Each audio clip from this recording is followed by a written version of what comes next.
And as promised, we were just having a conversation with my colleague Joe Johns in Washington about specifically this executive action that the president will be making at some point with regard to gun control in this country. He was just meeting with U.S. Attorney Loretta Lynch in Washington.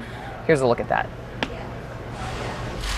Well, Happy New Year, everybody. Happy New Year. Happy New Year. Before the New Year, I mentioned that I had given the charge to my Attorney General, FBI Director, Deputy Director at the ATF, and personnel in my White House to work together to see what more we could do to prevent the scourge of gun violence in this country. I think everybody here is all too familiar with the statistics. We have tens of thousands of people every single year who are killed by guns. We have suicides that are committed by firearms at a rate that far exceeds other countries. We have a frequency of mass shootings that far exceeds other countries in frequency. And although it is my strong belief that for us to get our complete arms around the problem, Congress needs to act.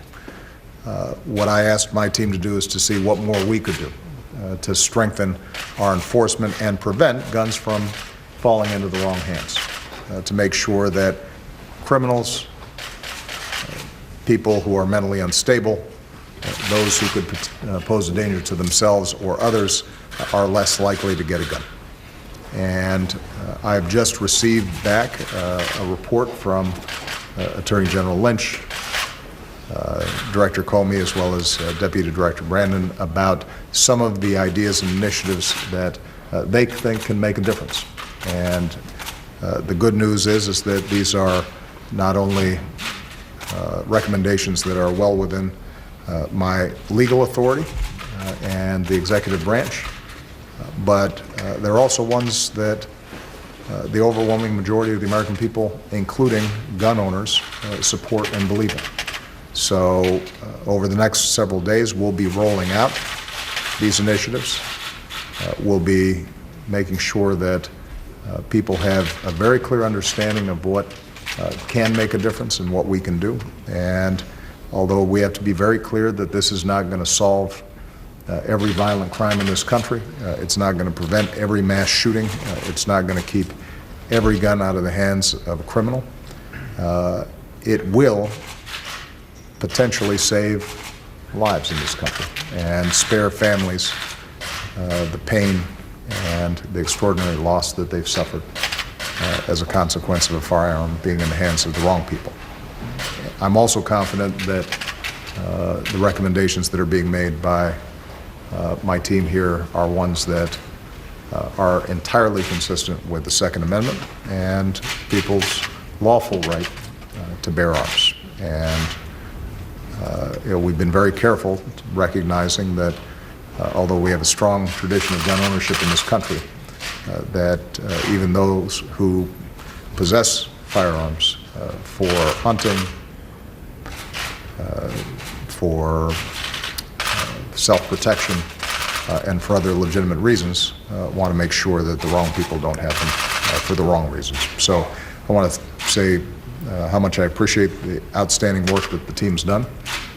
Many of them worked over the holidays to get this set of recommendations to me, and I'm looking forward to speaking to the American people over the next several days in more detail about them. Okay? Thank you very much, everyone. Are you prepared to get Mr. President? Thank you very much. Thank you both. Thank you, guys. All right, with that, let's go to the White House, to Michelle Kosinski, with more on how this is extremely significant in his final year of his second term, to do this executive action specifically on guns. We have all been here and covered all of these shootings. At the same time, one has to presume that this will lead to some sort of, legal challenge from the other side.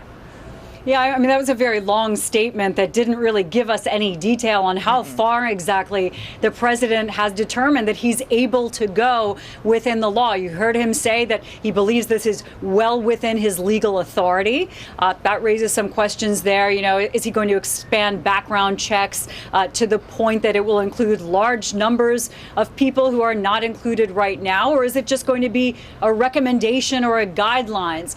He also said that this will, he believes, prevent guns from falling into the wrong hands, that it will protect Second Amendment rights. So there are still plenty of questions out there. We know that background checks are what he's going to target. Again, the question is, what exactly that will entail in detail. I mean, he's been wanting to do this for years. Background checks themselves have been brought up in bipartisan bills that haven't gone anywhere in Congress.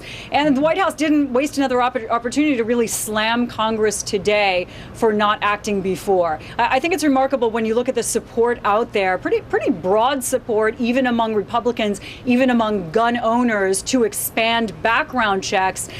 When you look at gun control as a whole and making the laws more strict in general, America is still deeply split on this issue, and lately slightly more than half, and that number has been growing, are opposed to making the laws more strict. But I think what was interesting to hear was that he's going to unveil this over the course of days, he said. And he mentioned initiatives, plural. So that indicates it's not just about background checks. It could extend into other areas like additional funding for agencies to enforce existing laws, maybe, as has been recommended and speculated, more tracking by the ATF of guns that are lost and stolen, maybe even expanding gun bans on people who've been convicted of domestic violence. It just remains to be seen, but we expect we're going to start hearing some of these details by tomorrow, Brooke.